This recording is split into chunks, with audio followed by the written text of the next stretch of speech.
একদিন পার্বতী ভোলানাথকে বলছে, ভোলানাথ আমাকে একটু লীলা দর্শন করাবে, কৃষ্ণ লীলা। হ্যাঁ পার্বতী, ওই গাছের তলায় চলো, ওই বৃক্ষের তলায় চলো, তোমাকে আমি কৃষ্ণ লীলা আস্বাদন করাবো। পার্বতী কি করেছে, গাছের তলায় এসেছে। ভোলানাথ লীলা শ্রবণ করার পূর্বে একটা তালি দিল। যেই একটা তালি দিয়েছে, গাছে যা পাখি ছিল সব উড়ে চলে গেল। একটা পাখি কিন্তু ছিল। একটা তালি দেওয়ার সঙ্গে সঙ্গে গাছে যা পাখি ছিল সব উড়ে চলে গেল, কিন্তু একটা পাখি ছিল। কেন না, তার পেটে ছিল ডিম্ব, উড়ে যেতে পারলো না। দ্বিতীয় ভোলানাথ যে এই তালি দিয়েছে, দ্বিতীয় তালি দেওয়ার সঙ্গে সঙ্গে পেটে যে ডিম্বটা ছিল, ডিম্বটা প্রসব হয়ে গেল, পাখিটা উড়ে চলে গেল। ডিম্বটা প্রসব হয়ে যেতেই পাখিটা উড়ে চলে গেল। এবার ভোলানাথ তৃতীয় তালি দিচ্ছে, 3 নম্বর তালি। যেই 3 নম্বর তালি দিয়েছে, তাহলে গাছে কি পাখি আছে? নেই তো। যে ডিমটা ছিল সেই ডিমটা ফুটে আবার একটা বাচ্চা বেরিয়ে, সেই বাচ্চাটা হলো সুখ পাখি। আজকে এবার পার্বতীকে বলছে, পার্বতী আমি যে তোমাকে লীলা আস্বাদন করাবো বা করাচ্ছি, প্রতি কথাতে তোমাকে হু হু হু হু দিয়ে যেতে হবে। পারবে? দেবে তো? পার্বতী বলছে হ্যাঁ বেশ দেব। এবার পার্বতীকে শোনাচ্ছে ভগবান শ্রীকৃষ্ণ আজকে বংশীর ধ্বনি করলে। যেই পার্বতী হু দিতে দিতে দিতে দিতে দিতে দিতে ওই মায়েদের মতো ঘুমিয়ে গেছে। সুখ পাখি মনে মনে ভাবছে এত মধুর লীলা, শোনা থেকে বঞ্চিত হয়ে যাব। পার্বতীর কণ্ঠ অনুকরণ করে হু হু দিচ্ছে। আহা,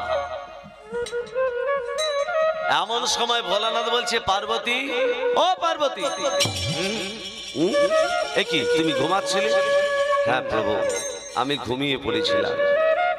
পার্বতী তাহলে তোমার কণ্ঠ অনুকরণ করে কে হু দিচ্ছিল? ত্রিশূল, শুলে বিদ্ধ করো। ত্রিশূলকে ছেড়ে দিয়েছে, ত্রিশূল ছুটতে ছুটতে আসছে ওমা আজকে সুখ পাখিকে বিদ্ধ করবে বলে। আর এখানে সুখ পাখি উড়তে উড়তে উড়তে উড়তে ব্যাসদেবের স্ত্রী সকালবেলা উঠে সূর্য প্রণাম করছে। সূর্য প্রণাম মন্ত্র কি? জবা কুষ্ম শঙ্কা শঙ্কাস্যপ্যাগ মহাত্তিং ধন্তারিং সর্ব পাপাগ্নং প্রণতস্মি দিবাকরম। যেই বলেছে জবা, ওই বা বলার সঙ্গে সঙ্গে সুখ পাখি মুখ দিয়ে প্রবেশ করেছে। কত বৎসর গর্ভে ছিল? কেউ বলে 16 বৎসর। 18 বৎসর বয়সে মাতৃগর্ভ থেকে যে লীলা দর্শন রূপ দর্শন করেছিলেন তিনি হলেন সুখদেব গোস্বামী ঠাকুর। শ্রবণ করছে রাজা পরীক্ষিত 7 দিনের মধ্যে সর্পদংশের মৃত্যু হবে। রাজা পরীক্ষিত মৃগয়া করতে গিয়ে শ্রমিক মুনির গলায় মৃত সর্প জড়িয়ে দিয়েছিল। শ্রমিক মুনির পুত্র সিংহ অভিশাপ দিল, আমার বাবার গলায় যে মৃত সর্প জড়িয়েছিস 7 দিনের মধ্যে তক্ষক নাগ দংশনে তার মৃত্যু অবধারিত। ধ্যান ভেঙে গেল শ্রমিক মুনির। শ্রমিক মুনি বেরিয়ে এসে বলছে, পুত্র কাকে তুমি অভিশাপ দিলে? ধ্যান করে জানতে বলো যে রাজ্যে বসবাস করি সেই রাজা কি অভিশাপ দিয়েছে। পুত্র চলো তুমি রাজার কাছে, তোমাকে ক্ষমা চাইতে হবে। শ্রমিক মুনি সিংহকে নিয়ে এসে বলছে, রাজন আমার পুত্র আপনাকে অভিশাপ দিয়েছে, আপনি যে আমার গলায় মৃত সর্প জড়িয়েছেন 7 দিনের মধ্যে তক্ষক নাগ দংশনে মৃত্যু হবে। সিংহাসন থেকে উঠে পড়ল রাজা পরীক্ষিত। আপনার পুত্র ঠিকই করেছে, আপনি আপনার পুত্রকে নিয়ে গৃহে ফিরে যান। সিংহাসন ছেড়ে দিয়ে রাজমুকুট ফেলে দিয়ে রাজা পরীক্ষিত বেরিয়ে পড়ল। দূর প্রান্তে দেখছে এক বৃদ্ধ, এক মুখদারি, গায়ে একটা মাত্র বস্ত্র, বৃক্ষের তলায় বসে আছে। এসো পরীক্ষিত, আমি তোমার জন্য শুরু করতে পারছিলাম না। তিনি হলেন সুখদেব গোস্বামী ঠাকুর। শ্রবণ করছে রাজা পরীক্ষিত। আজকে সেই লীলা রাস লীলা। তাহলে দেখুন জীবাত্মার সঙ্গে পরমাত্মার মধুর মিলন রাস। আজকে শারদীয়ার চাঁদ পূর্ব গগনে সোনা থালার মতো উদয় হয়েছে। ভগবান শ্রীকৃষ্ণ মায়ের কোলে বসে নবনী ভোজন করে, মা যেমন ছেলেকে ঘুম পাড়ায়, মা যশোমতী তার প্রাণের গোপালকে ঘুম পাড়াচ্ছেন। তা যে কক্ষে গোপালকে ঘুম পাড়িয়ে রেখেছে মা যশোমতী, সেই কক্ষের গবাক্ষ দ্বার, গবাক্ষ মানে কি বাবা? জানালা। সেই জানালার দ্বার দিয়ে শারদীয়া চাঁদ গোবিন্দের বদন কমলে পড়েছে। আর সেই শারদীয়া চাঁদ দর্শন করে ভগবান শ্রীকৃষ্ণ গিরি গোবর্ধন পর্বত উঠে বংশীধ্বনি করতে লাগলেন। রাধা রাধা বলে নয়, আজকে কৃষ্ণচন্দ্র বাঁশি বাজাচ্ছে কি রাধে রাধে বলে বীজ মন্ত্রে বংশীধ্বনি করলেন। এখানে যারা যারা কীর্তন শুনছেন সবারই গুরু দীক্ষা হয়েছে তো? সবার আবার হয় নাকি? কি দীক্ষা হয়েছে তো? এখন আবার দীক্ষা মন্ত্র বেদের মন্ত্র, এই যে দীক্ষা মন্ত্র না মা বেদের মন্ত্র, বেদের মন্ত্র কেউ যদি ভুলে যায় তাকে আবার প্রায়শ্চিত্ত করতে হয়। দীক্ষা নিলে আচরণ করতে হবে। এখনকার গুরুদেবরা হচ্ছে এবছর 100 জনকে দীক্ষা দিলাম, এর পরের বছর কি করে 200 জনকে দীক্ষা দেবো, শুধু ক্যান্ডিডেট বাড়িয়ে যাচ্ছে। কানের গোড়া ফিস ফিস বছরান্তে কিছু দিস। হ্যাঁ গো, কানের গোড়া ফিস ফিস বছরান্তে কিছু দিস। আরে শিষ্য কি পেল গুরুদেব, এদিকটা তা কি দেখছে না? অজ্ঞানং তিমিরাঙ্গস্য, তিমির মানে অন্ধকার, অন্ধকারকে দূর করে যে জ্ঞানের প্রদীপ জ্বেলে দেয় সেই হচ্ছে গুরু। তা তুমি যে জ্ঞানের প্রদীপটা শিষ্যকে জ্বেলে দিলে, শিষ্য জ্ঞানের প্রদীপটা নিয়ে যাবে কোথায়? কোন পথে গেলে গোবিন্দের দর্শন পাবো, সেই প্রদীপটা হাতে করে নিয়ে রাস্তাটা তোমাকে বলে দিতে হবে না? তুমি না গুরুদেব, কি রাস্তা তো বলে দিতে হবে।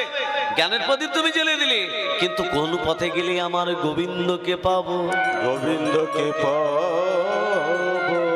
বলে দাও ঠাকুর, বলে দাও ঠাকুর, কোন পথে গেলে আমি ভগবানকে পাবো? আজকে মা যশোমতী কি করেছে, যে কক্ষে গোপালকে ঘুম পাড়িয়ে রেখেছে সেই কক্ষের গবাক্ষ দ্বার জানালা দিয়ে শারদীয়ার চাঁদ যখন গোবিন্দের বদন কমলে পড়েছে, সেই শারদীয়ার চাঁদ দর্শন করে গিরি গোবর্ধন পর্বত উঠে বাঁশি বাজাবে। রাধা গোবিন্দের যুগল মন্ত্র যারা কর্ণগড়ে নিয়েছেন তারাই বীজ মন্ত্র জানতে পারবে, তাছাড়া কেউ জানতে পারবে না। শুনল কারা? প্রেম রূপী গোপীগণ, মদনের কটাবান। এই যে মা রাধে রাধে বলছি, মদনের কটা বান? মদন, মাদন, মোহন, শোষণ, স্তম্ভন, মদনের 5টা বান। একটু ঘুমটা ছাড়াই মায়েদের, ঘুম না ছাড়ালে কীর্তন হবে। ও মা ভালো করে শোনো, যারা ঘুমোচ্ছে তাদের একটু জাগিয়ে দাও, তারা শুনুক কথাটা, তারপর ঘুম ছেড়ে যাবে। 2 বন্ধু কীর্তন শুনতে গেছে, কীর্তন শুনতে যাচ্ছে। এই বাঁশতলী গায়ন ভবনে কীর্তন হচ্ছে না, তা 2 বন্ধু বলছে, এ বন্ধু, এই গায়ন ভবনে প্রতি বৎসর কীর্তন হয়, এ বৎসর হচ্ছে, হব না বলে হচ্ছে, ঠাকুর কৃপা করেছে, তাহলে চ একবার হরিনাম শুনতে যাই। কীর্তন কীর্তন আরে কীর্তন শুনতে হয়, শুনলে পাপ তাপ ক্ষয় হয়, অনেক জ্ঞান বুদ্ধি হয়। হ্যাঁ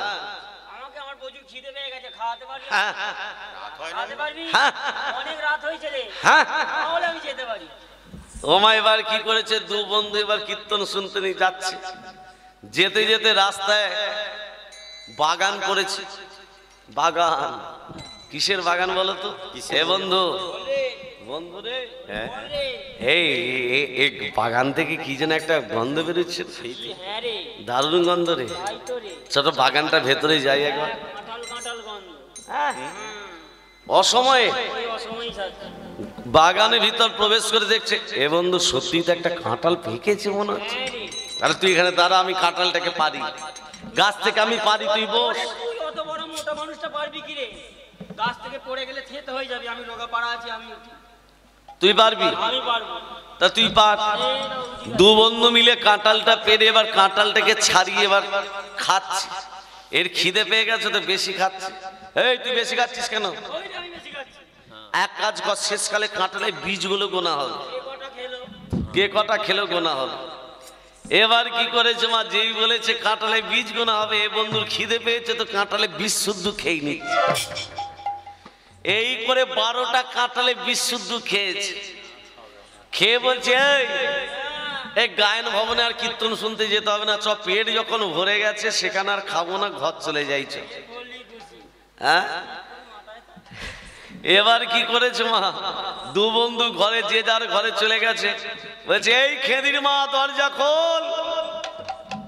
দরজাটা খুলে দিয়েছে। বলছে হ্যাঁ গে, কিছু খাবে না? বলে না, আমরা গায়ন ভবনে কীর্তন শুনতে গিয়ে সেখানে খেয়েছ, সেখানে কাঁঠাল খাইয়েছে, সেখানে কাঁঠাল খাইয়েছে। এই শুয়ে পড়িছ। ওমা 12টা কাঁঠালে বীজ শুদ্ধ খেয়েছে, তার গুণটা কোথায় যাবে? কিছুক্ষণ বাদ বলছে এই খেদির মা, খেদির মা রে, আলোটা দেখাবি চ। কেন গো? বেশি দূর যেতে হয় না মা, ঘরের পিছনেতে। এই করে 5 বার গেছে, পেট খালি হয়ে গেছে। ভোরবেলা আকাশে ঝমঝম করে বৃষ্টি হয়েছে, ঠান্ডাতে ঘুমোচ্ছে। সকালবেলা খেদির মা বলছে ও খেদির বাপ, 100 দিনের কাজ হচ্ছে, যাবে না? শরীর দুর্বল, শরীর দুর্বল? শরীর দুর্বল, এমন খেলে তুমি শুয়ে পড়লে। আমি পারবো না। পাড়া প্রতিবেশীর কাছে খেদির মা বলছে জানো, আমার স্বামী কোথায় বাঁশতলী গান ভবনে কীর্তন শুনতে গিয়ে সেখানে কাঁঠাল খাইয়েছে, পেট খারাপ করে বসে রইল। হ্যাঁ গো, বলতে পারো? ও দিদি, ও গীতার মা, বলতে পারো হ্যাঁ আমার স্বামী পেটের রোগটা ভালো হবে কি করে গো? এ শোন খেদির মা, যদি কাঁঠালে খেয়ে যদি শরীর খারাপ করে থাকে, পেট খারাপ করে থাকে, কাঁঠালের বীজকে সেদ্ধ করে ঝোল করে দিলে পেটের রোগ ভালো হয়ে যায়। ও দিদি, তোমার ঘরে 2টো আছে, দেবে? আমার হ্যাঁ হ্যাঁ, এই ফুল ধরেছে রে গাছে। নেই? এ দিদি তোর বাড়িতে আছে দিবি? এ দিদি তোর ঘরে? এই চলে এসেছে। এমন পাড়ায় বাস করি 2টো কাঁঠালের বীজ। হ্যাঁ গো মা, তোমাদের কাছে আছে, 2টো দেবে?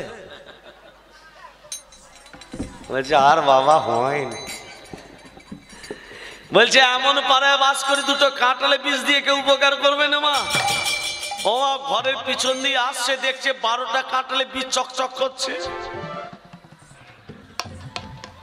ভগবান নেই? সেগুলোকে কুড়িয়েছে, ভালো করে ধুইয়েছে, সেদ্ধ করে স্বামীকে ঝোল করে দিয়েছে। ও খেদির বা, ঘুম ছেড়েছে মা? ও খেদির বা, হ্যাঁ বলো। ওটো। খিদেও পেয়েছে, তো রান্না টান্না করেছিস? হ্যাঁ রান্না করেছে। দে ভাত দে, হ্যাঁ, ভাত দে। এই করে মা কি করেছে, 500 চালে ভাত শুধু খেয়ে নিয়েছে। বলছে হ্যাঁ রে খেদির মা, রান্নাটা কি করেছিলি বলতো? বলছে কেন, খারাপ হয়েছে? বলছে খুব ভালো হয়েছে, খুব ভালো হয়েছে। বলে ওই যে গীতার মা বললো তোমার পেট খারাপ করেছিল, কাঁঠালে বীজ সেদ্ধ করে দিলে নাকি তোমার পেটের রোগ ভালো হয়ে যাবে। সেই জন্য কেউ উপকার করলো না জানো, কেউ আমাকে গ্রামের মেয়েরা কেউ উপকার করলো না 2টো কাঁঠালে বীজ দিয়ে। আর আমি ঘরের পিছন দিয়ে আসছিলাম, 12টা কাঁঠালে বীজ চকচক করছে, সেগুলোকে নিয়ে এসে ধুয়ে তোমাকে সেদ্ধ করে ঝোল করে দিয়েছি। হ্যাঁ ঘুম ছেড়েছি কি জয়, ভালোই হচ্ছে। ভক্তমন্ডলী, ভক্তিমতী মা 3 প্রকার গোপী শুনতে পেল, সাধন সিদ্ধা, কৃপা সিদ্ধা, নিত্য সিদ্ধা। সাধন সিদ্ধা গোপিকারা, কৃপা সিদ্ধা গোপিকারা, নিত্য সিদ্ধা গোপিকারা, তত্ত্বটা দেখুন। সাধন সিদ্ধা গোপী হচ্ছে একদিন, আচ্ছা বলুন তো গোপীদের জন্ম কোথা থেকে? যে গোপীদিকে নিয়ে রাসলীলা হয়েছিল, গোপীদের জন্ম কোথা থেকে? হর পার্বতীর মিলন, হর পার্বতী যখন বিবাহ হয়, সেই বিবাহে পৌরোহিত্য করছিলেন সৃষ্টিকর্তা ব্রহ্মা। ব্রহ্মা শুক্র যখন মাটিতে পড়ে গেল যোগমায়াকে দর্শন করে, শুক্র যখন মাটিতে পড়ে গেছে, ব্রহ্মা লজ্জিত হয়ে গেলেন। সেই শুক্র মিশ্রিত বালির দ্বারা পদবেষ্টিত করে দিলেন। বালিতে অসংখ্য বালিতে শুক্র মিশ্রিত হয়ে গেল। সেই শুক্র মিশ্রিত বালি নিয়ে যখনই যমুনার জলে ফেলে দিলেন, যমুনা হয়ে গেলেন গর্ভবতী। 60,000 শিশু, এক অঙ্গুলিষ্ঠ প্রমাণ, একটা আঙুলের মতো ছেলেরা, এইটুকুটুকু একটা আঙুল যেমন লম্বা, সেই আঙুলের মতো ছেলেরা যমুনার তীরে খেলা করছে।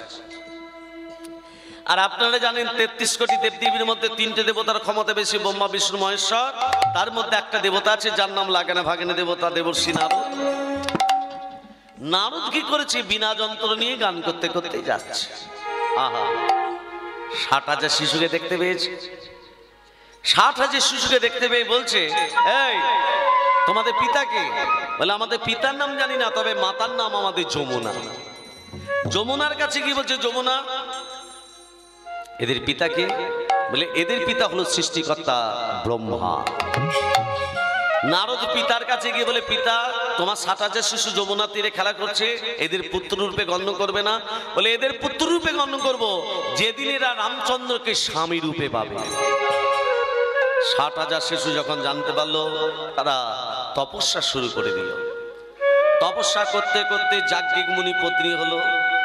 ত্রেতা যুগে রামচন্দ্র যখন মা জানকীকে নিয়ে পঞ্চকূট পর্বতে ছিলেন, ঊর্ধ্বপাদে হেদমুন্ডে তপস্যা করছে। রামচন্দ্র অন্তর্যামী ভগবান, ও মুনি, ও ঋষি, কিসে তপস্যা করছো? প্রভু তোমাকে যেন আমরা স্বামী রূপে পাই। এই যুগে নয়, আগামী দাপর যুগে যেদিন তোমরা রাধারানীকে নিয়ে রাসলীলা করবে, আমি যেদিন রাধারানীকে নিয়ে আমি রাসলীলা করব, সেদিন তোমাদের মনোবিলাস পূর্ণ করব। তোমাদের মাসি বাজিয়ে ডাক দেবো, তোমরা আসবে, তোমাদের আমি স্বামী হব। এরা হলো সাধু সিদ্ধা গোপী ক্রিয়া। তারপরে কি হলো, কৃপা সিদ্ধা গোপী। কৃপা সিদ্ধা গোপী কারা? একদিন গোবিন্দ বনবাজে অন্ন ভিক্ষা করেছিল। যাজ্ঞিক মুনির পত্নীদের কাছে গিয়ে বলল, মুনি পত্নী, আমাদের বড় ক্ষুধা লেগেছে, আমাদেরকে কিছু অন্ন দেবে? যাজ্ঞিক মুনির পত্নীরা থর থর ব্যঞ্জন সাজিয়ে গোবিন্দের রাঙা চরণের কাছে রেখে দিয়ে বলল, গোবিন্দ তোমার রাঙা চরণে ঠাঁই দাও, তোমরা আগমনী রজনীর কামনা করো, আগমনী রজনীতে তোমাদের মনোবিলাস পূর্ণ করব। এরা হলো কৃপা সিদ্ধা গোপী। আর নিত্য সিদ্ধা গোপী আপনারা তো জানেন, নিত্য নিত্য গোবিন্দের ভজনা করত। রাধারানীর অষ্টসখী 1 মাস কাত্যায়নী মায়ের পূজা করেছিল গোবিন্দকে স্বামী রূপে পাবে বলে। সে নিত্য সিদ্ধা গোপীরা যমুনার তীরে ওর ফুল, ওর ফুল বলতে কোন ফুলকে ওর ফুল বলে? জবা ফুলকে। জবা ফুলের ভালো নাম ওর ফুল। রক্তচন্দন, বালুকা নির্মিত মূর্তি কাত্যায়নী, বালির কাত্যায়নী স্থাপন করে যমুনার তীরে আজকে কাত্যায়নী মায়ের পুজো করছে। কেন? রাম আজকে গোবিন্দকে স্বামী রূপে পাবে বলে। কেমন ভাবে পুজো করছে?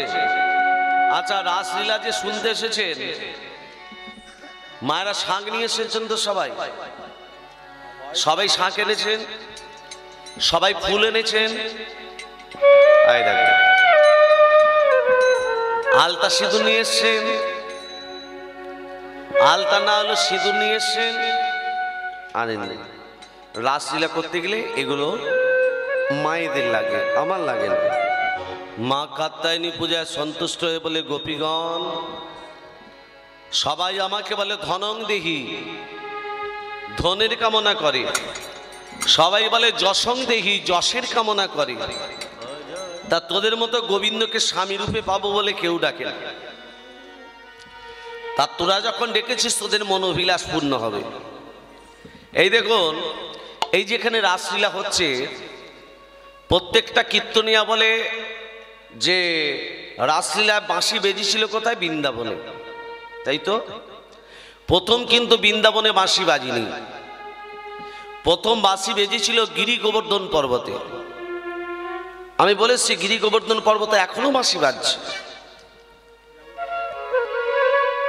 বৃন্দাবনে কখন বাঁশি বেজেছিল? সবার শেষকালে বৃন্দাবনে বাঁশি বেজেছিল। ভক্তমণ্ডলী, ভক্তিমতী মা, আজকে দেখুন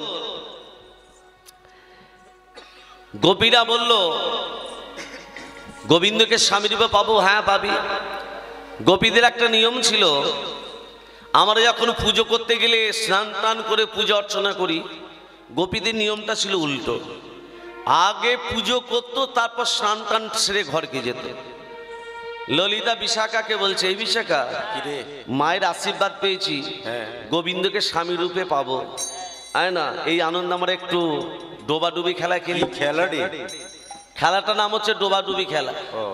চল, হ্যাঁ চল। ললিতা বিশাখা দুজনে জুটি হচ্ছে, চিত্রা চম্পকলতা দুজনে জুটি হচ্ছে, ইন্দুরেখা সুদেবী মানে প্রত্যেকের জুটি।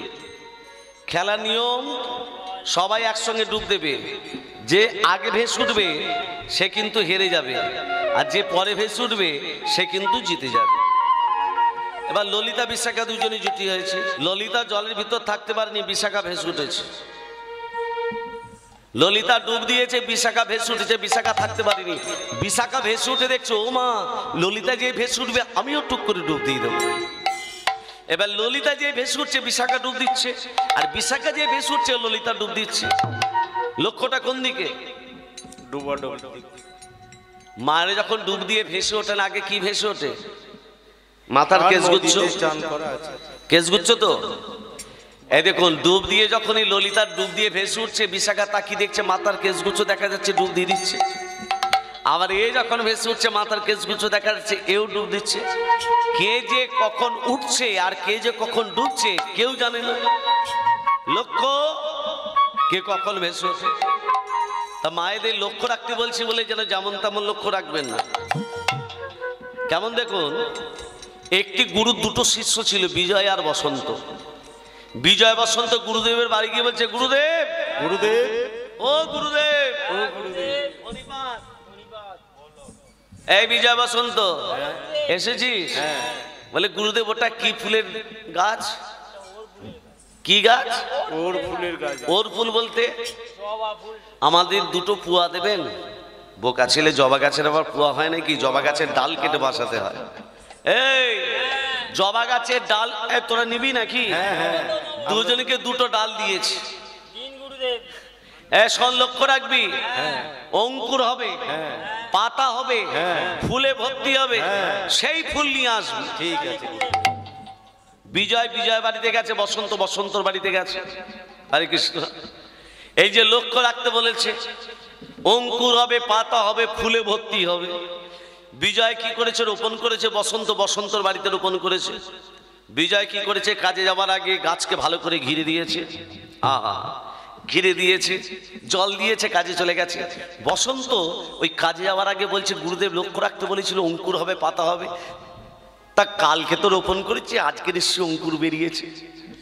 গাছটাকে তুলে দেখছে, ও আজকে অঙ্কুর হয়নি, নিশ্চয়ই কালকে হবে। আবার রোপণ করেছে, আবার কাজে চলে গেছে। বিজয় প্রতিদিন গাছে জল দেয়, আর বসন্ত প্রতিদিন গাছটাকে তুলে তুলে দেখে অঙ্কুর হয়েছে কিনা। হয়নি, আজকে হয়নি, কাল হবে। আবার তারপরে দিন তুলেছে, আজকে হয়নি, কাল হবে। এইভাবে প্রতিদিন তোলারোপণ করতে করতে গাছটা গাছে শুকিয়ে। বিজয় এক আঁচল ফুল নিয়ে বসন্তর বাড়িতে এসে বলছে, এই বসন্ত, এই গুরুদেবের বাড়ি যাবি? আমার সেই জবা গাছ যে তোর ডাল দিয়েছিল না, আমার আঁচলে ফুলে ভর্তি রে। সে আরে জবা ডাল দিয়েছিল, সেই গাছে ফুল হয়েছে। আমি সেই জন্যই তো গুরুদেবের পুজোর জন্য ফুল নিয়ে যাচ্ছি। তোর গাছে এত ফুল হয়েছে? হ্যাঁ, তোর গাছে হয়নি? আমার গাছে তো অঙ্কুরই বেরোয়নি রে। গুরুদেব কি ডাল দিল রে? চ গুরুদেবের বাড়ি। শুকনো ডালটা নিয়ে গুরুদেবের বাড়ি যাচ্ছে। গুরুদেব কে?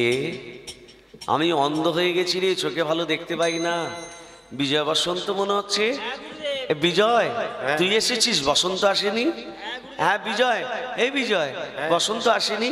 বিজয় বলছে, গুরুদেব আমি তোমার পুজোর জন্য ফুল নিয়ে এসেছি। এই না ফুল। হ্যাঁ রে, তুই ফুল নিলি বসন্ত? হ্যাঁ। আপনি এক চোখ, কেন রে? আপনি ওকে ডাল দিলেন, হ্যাঁ অঙ্কুর হলো, হ্যাঁ ফুল হলো, হ্যাঁ।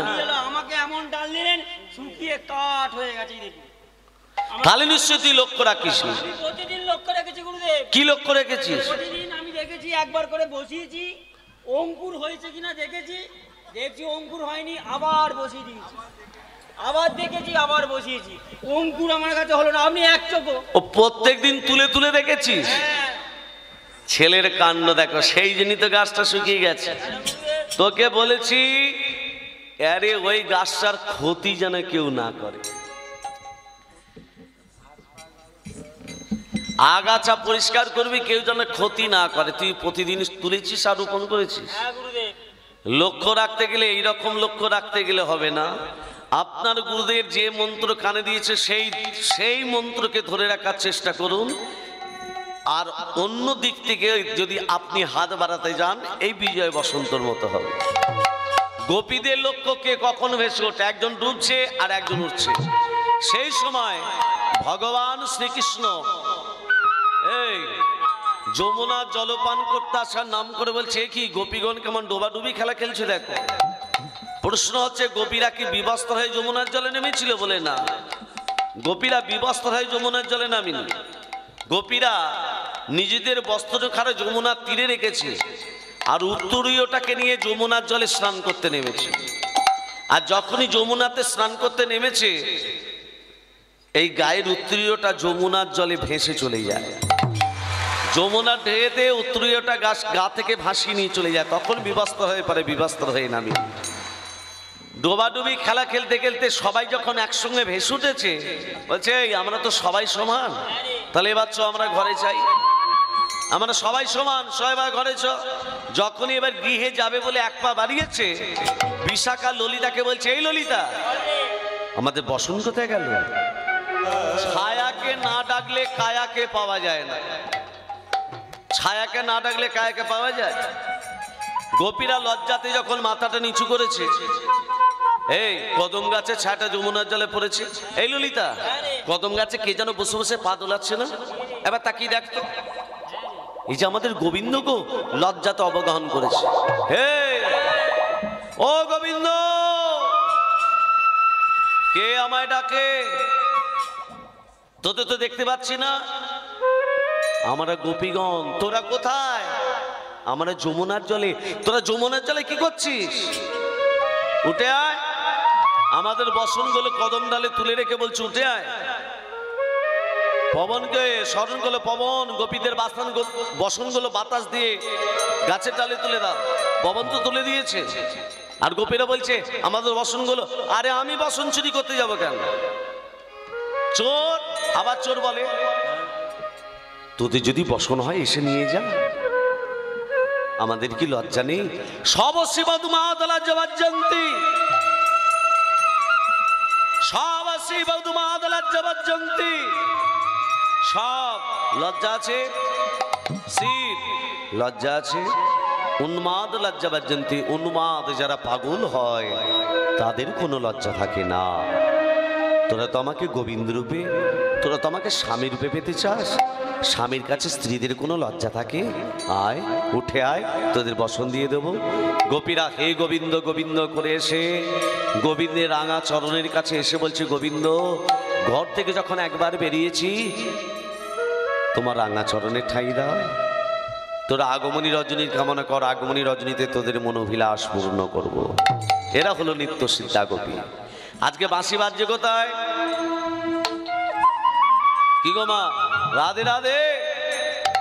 আজকে বাঁশি বাজছে কোথায়? গিরি গোবর্ধন পর্বতে।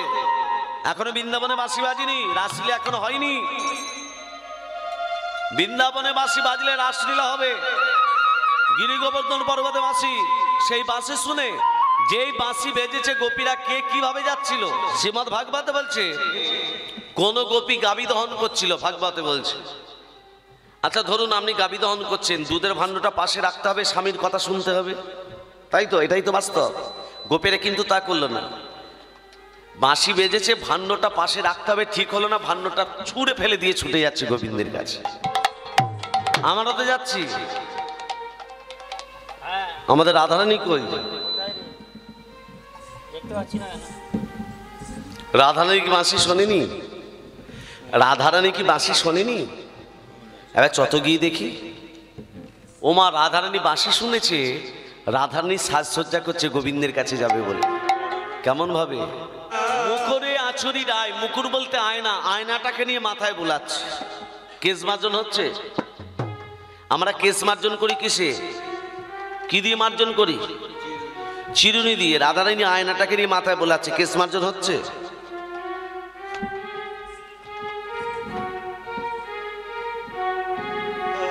নূপুর মায়েরা বোনেরা কোথায় পড়ে? পায়ে। রাধারানী হাতে পড়েছে। আর কি করেছে দেখুন, আলতা পরে কোথায়? চোখে। কাজল পরে কোথায়? পায়ে, তাই তো? আরে রাধারানী তাই তো করেছে। হিয়া মানে কি?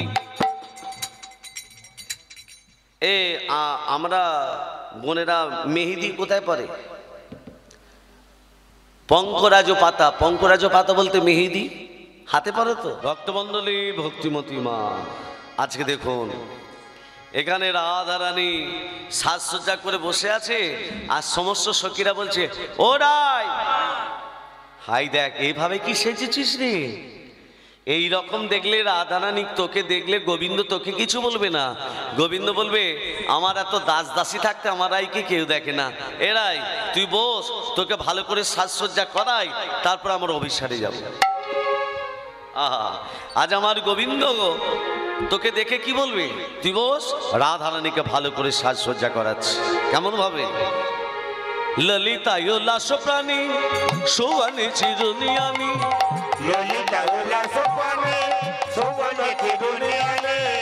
মন সাজে আচরিল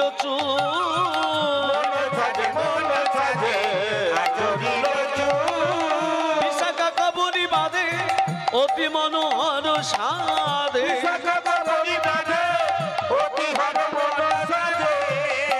সারি সারি সারি সারি দিল নানা ফুল,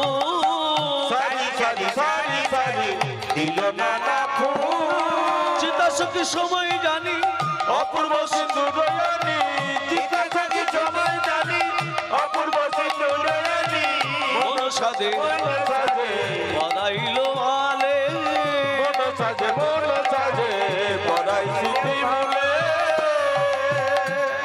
রাধারানীকে ভালো করে সাজসজ্জা করে নিয়ে যাচ্ছে। আর সুদেবী হরষিত হইয়া গজমতি হার লইয়া,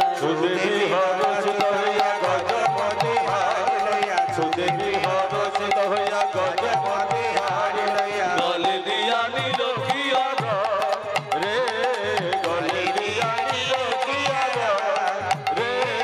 বাকি যতই আমার ছিল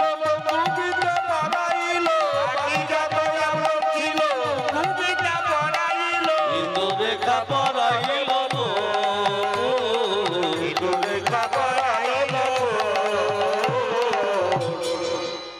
এই চল এবার যাই।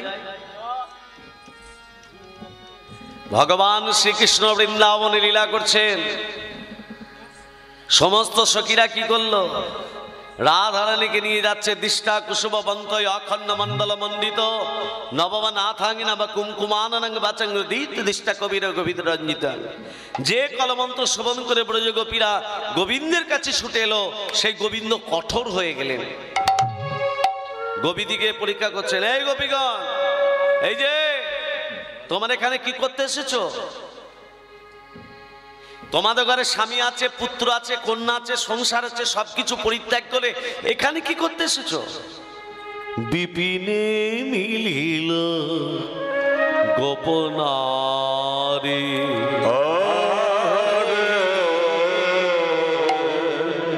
বিপিনে মিলিল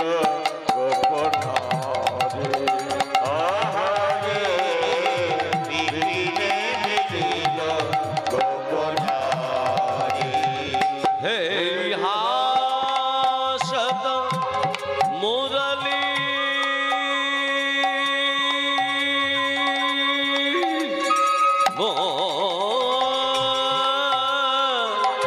মুরলী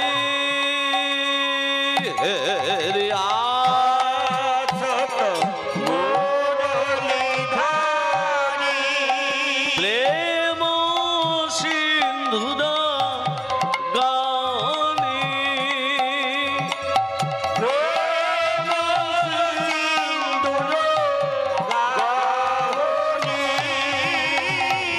বিপিনে মিলিল গোপনারী।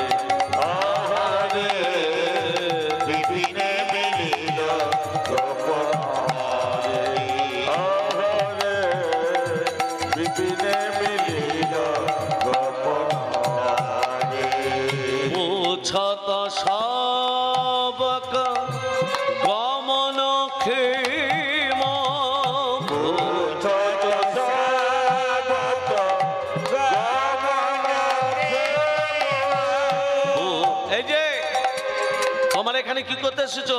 তোমাদের ঘরে স্বামী আছে, পুত্র আছে, কন্যা আছে, সংসার আছে, সবকিছু পরিত্যাগ করে এখানে কি করতে এসছো? গোবিন্দ গোপীদিকে কেমন অপমান করছে দেখুন। তোমাদের কি কোনো শত্রু বুঝে আক্রমণ করেছে সেই জন্য ছুটে এসেছো? বলো উত্তর দাও। ওগোই আমার কি আবার কি ধনু ধরতে হবে, আবার কি ধনু ধরতে হবে, আবার কি ধনু ধরতে হবে, আবার কি ধনু ধরতে হবে, শত্রু বুঝো আটক করেছে, আবার কি ধনু ধরতে হবে, ধনু আটক করেছে, আবার কি ধনু ধরতে হবে। বলো এখানে কি করতে এসছো? কেমন অপমান করছে দেখুন। দেখুন আজকে সকালবেলা তখন কটা বাজবে? 8টা 8:30 বাজে। 8:30 9টা বাজবে। আমরা সকাল 9টায় এখানে চলে এসেছি। আর সকাল 9টার সময় আমাদের জেঠু আমাদের যেখানে থাকতে দিয়েছে সেখানে গিয়ে বলছেন, পবিত্র তুমি এসেছো তো, তো তোমার দল সম্প্রদায়ের আমার বাড়িতে নিমন্ত্রণ রইল। তখন সকাল 9টা বাজছে। তো আমি জেঠুকে বললাম, আপনি আমাদের ডাকতে আসবেন না আমরা খোঁজ করে করে আপনার বাড়ি যাব? বলে যদি সময় হয় ঠিক আছে ডাকতে আসবো, বয়স্ক মানুষ তো, আর না হলে তোমরা চলে যাবে। তো 10টা যেই বেজেছে স্নান টান করে বসে আছে, 11টা যেই বাজছে আমাদের মুড়ি দিয়েছে, এই হারমোনিয়াম বাজাচ্ছে, খেয়ে খেয়ে কেমন হয়েছে দেখুন। 1 শাল পাতা মুড়ি নিয়ে বসেছে। আমি বলছি এত মুড়ি খাচ্ছ কেন? আমাদের জেঠু নিমন্ত্রণ করে গেল, সেখানে ভালো মন্দ হবে। বললে দেখুন যদি, আচ্ছা ঠিক আছে আমি অল্প করেই খাচ্ছি। 11টা যেই বেজেছে স্নান টান করে বসে আছি, জেঠু ডাকতে চলে আসবে। 12টা বাজলো, ডাকতে এলো না। 1টা বাজছে, ডাকতে এলো না। 2টো বাজছে, জেঠু ডাকতে এলো না। যখন 3টে বাজছে, পেটের অবস্থা কেমন? হরি বল। এতক্ষণ বসছিল, কোথায় গেল বলো তো? 3টে যখন বাজছে, পেটের অবস্থা হরিবল। ক্ষুধার জ্বালা সহ্য করতে না পেরে জেঠুর বাড়ির দিকে রওনা হলাম। দেখছি দরজা বন্ধ। জেঠু বাড়িতে আছে? জেঠু বাড়িতে আছে? দরজাটা খুলে বলছে, কি দরকার, কি করতে এসেছো? বিকেল 3টের সময় আমার বাড়িতে কি মনে করে? তা না আমাদের মনটা কি হচ্ছে একটু ভেবে বলবেন মা। যে ব্যক্তি 9টার সময় নিমন্ত্রণ করে এলো, তার বাড়িতে যখন খেতে যাচ্ছি বলছে কি দরকার, কি করতে এসেছো? ঠিক তদ্রূপ ভগবান শ্রীকৃষ্ণ গোপীদিকে ডাক দিলেন রাসলীলা হবে বলে, আর গোপীরা যে ছুটে এলো গোপীদিকেও বলছে তোমরা কি করতে এসেছো? ওমা এটা যেন সত্য ভাববেন না, এটা যেন সত্য ভাববেন না। আমরা সকাল 9টায় আসিনি, আমরা রাত 9টায় এসেছি। রাধে রাধে। সকালবেলা হয়ে গেলে যেন জেঠুকে দেখে বলো না, হ্যাঁ গো নেমন্তন্ন করে খেতে দাওনি, যেন কেউ বলবেন না। হরে কৃষ্ণ। ভক্তমণ্ডলী, ভক্তিমতী মা, আজকে গোবিন্দ গোপীদিকে বলছে কি করতে এসেছো? যাও তোমরা ঘরে চলে যাও। ও গোবিন্দ, ছিল একটা ঘর, সেই ঘরটাকে তুমি ভেঙে চুরমার করে দিয়েছো। ও গো ভাঙে কুলো শির মুরলিক স্থানে, ভাঙি কুলো চির মুরলিক স্থানে, ভাঙে কুলো শির মুরলিক স্থানে, ভাঙি কুলো চির মুরলিক স্থানে, কিংবারে গলে জলে কেশর ধরে টানে, কিঙ্করে গড়ে যদি কেশর ধরে টানে, ঘরে রইতে দিলে না, ঘর হইতে দিলে না, ঘরে রইতে দিলে না, ঘর হইতে দিলে না, ঘরে বাড়ি করে আলে ঘরে রইতে দিলে না। ঘরে বাড়ি করে আলে ঘর হইতে দিলে না। ছিল একটা ঘর, সেই ঘরটাকে তুমি চুরমার করে দিয়েছো। ও গোবিন্দ, তোমার বাঁশি শুনে এসেছি, তোমাদের জন্য কি বাঁশি বাজাতে পারবো না? তোমাদের জন্য বাঁশি বাজাতে পারবো না? আমি বাঁশি বাজলে তোমরা সবকিছু পরিত্যাগ করে আমার কাছে ছুটে আসবে। শোনো, আমার বাঁশি শুনে যদি তোমরা এসে থাকো, আমি তোমাদের বলছি প্রতি জাতাব্রজ, প্রতি জাতাব্রজ, প্রতি জাতাব্রজ, তোমরা ব্রজে ফিরে যাও, নিজ পতির কাছে যাও। তোমরা কি অহল্যার কথা শোনোনি? অহল্যা কেন পাশানি হয়েছিল? স্বামী অন্ধ হোক, এই যে মায়েরা যতজন মা বসে আছে সবাইকে বলি ভালো করে শুনেন, স্বামী অন্ধ হোক, স্বামী বৃদ্ধ হোক, স্বামী রোগী হোক, স্বামী ধনী হোক, গর্ব করে বলবেন এটা আমার নিজের স্বামী। আর নিজের স্বামীকে ত্যাগ করে দিয়ে হোক না রূপবান, হোক না ঐশ্বর্যবান, হোক না গুণবান, তবুও জানবেন সেটা পরপুরুষ, সেটা পরপুরুষ, সেটা পরপুরুষ।